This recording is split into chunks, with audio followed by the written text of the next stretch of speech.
அனைவருக்கும் வணக்கம். இந்தி திணிப்பு இந்தி திணிப்பு இந்தி திணிப்பு என்று பொய் பிரச்சாரம் செய்து கொண்டிருக்கக்கூடிய திமுக மற்றும் அதன் கூட்டணி கட்சியினர் தமிழகத்தில் மக்களை ஏமாற்றிக் கொண்டிருக்கிறார்கள். இவங்க என்ன நினைக்கிறாங்கன்னா, கத்துற வரையும் கத்துங்க. எலெக்ஷன் வரப்போ மக்களுக்கு அடிமாட்டு விலை 1000 ரூபா 2000 ரூபா கொடுத்து ஆட்சிக்கு வந்துடலாம்னு நினைக்கிறாங்க. ஒரு ஏழை எளிய குடும்பத்தில் ஒரு 3வது மொழியை ஒரு மாணவன் படிக்கக்கூடாதுன்னு நினைக்கிறாங்க. ஏன்னா பணக்காரன் பெரிய பெரிய அமைச்சர் மட்டும்தான் அங்கே படிக்கணும். அவங்க ஸ்கூல் நடத்தலாம், அதில் சிபிஎஸ் ஸ்கூலில் அவங்க பசங்க படிக்கலாம். ஆனால் ஒரு ஏழை மாணவன் கற்றுக்கக்கூடாது. பாரத பிரதமர் நரேந்திர மோடிஜி அவர்கள் எல்லாத்துக்கும் எல்லாமும் கிடைக்கணும்னு சொல்லிட்டு இன்றைக்கி மும்மொழி கல்விக் கொள்கையை பிற மாநிலங்கள் எல்லா பக்கமும் ஏற்றுக்கிட்டாங்க. தமிழ்நாட்டில் இதை வச்சு அரசியல் பண்ணிக்கிட்டு இருக்காங்கிற மட்டும் தெரியுது.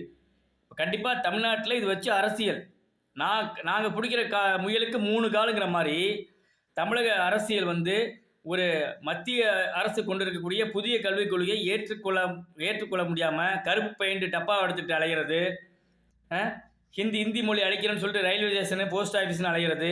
இதெல்லாம் வெக்கமா இல்லை? தயவு செய்து மக்களை திருந்துங்க. ஒன்று சேருங்க. நம்ம என்னதான் பிஜேபி சொன்னாலும் சரி, பொதுமக்கள் சொன்னாலும் சரி, நீங்கள் என்ன வேணால் கற்றுங்க. எலெக்ஷன் அப்போ நாங்கள் மக்கள்கிட்ட ஒரு 1000மோ 2000மோ காசை கொடுத்து ஓட்டை வாங்கிட்டு திருப்பி நாங்கள் ஆட்சிக்கு வந்துடுவோம்னு அவங்க பகல் கனவு காண்டிட்டு இருக்காங்க. கண்டிப்பாக அது ஒருபோதும் நடக்காது. ஒரே ஒரு விஷயம், முதல்வர் ஸ்டாலின் அவர்கள் தூங்கிட்டு இருக்கப்போ கடவுள் அவருக்கு காட்சி அளிக்கிறார். யாருக்கு? நம்ம முதல்வருக்கு, திராவிட மாடலுடைய முதல்வருக்கு கடவுள் காட்சி அளிக்கிறாரு. திராவிட மாடல் முதல்வர் அவர்களே, உங்களுக்கு நான் வரம் கொடுக்க போகிறேன்னு சொல்கிறாரு.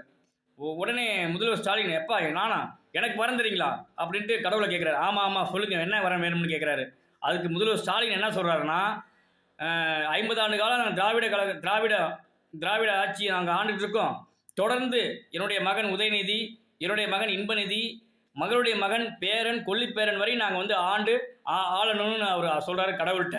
அது கடவுள் சொல்கிறாரு, ஐயா திராவிட மாடல் முதல்வர் ஸ்டாலின் அவர்களே, உங்களுடைய காலம் 2026 காலாவதி ஆகிவிட்டது.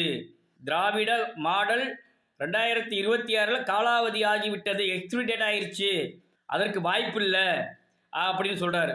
உடனே நம்மளுடைய திராவிட மாடல் முதல்வர் கேட்குறாரு, இதுக்கு ஏதாச்சும் பரிகாரம் இருக்கான்னு கேட்குறாரு. ஒரே ஒரு பரிகாரம் தான் இருக்குது. ஏழை மாணவனுக்கு நீ இருக்கும்போது ஒரு 3வது மொழியை கற்றுத்தரேன் என்று ஒப்புக்கொள். தமிழகத்தில் எதிர்கட்சியாக கூட நீ வர வாய்ப்பு இருக்கு. ஆனால் இதை ஒப்புக்கொள்ளவில்லை என்றால் இந்த 2026 அண்ணாவால் உருவாக்கப்பட்ட இயக்கம் அண்ணாமலை என்கின்ற இளைஞனால் முடித்து வைக்கப்படும் என்று கடவுள் சொல்கிறார்.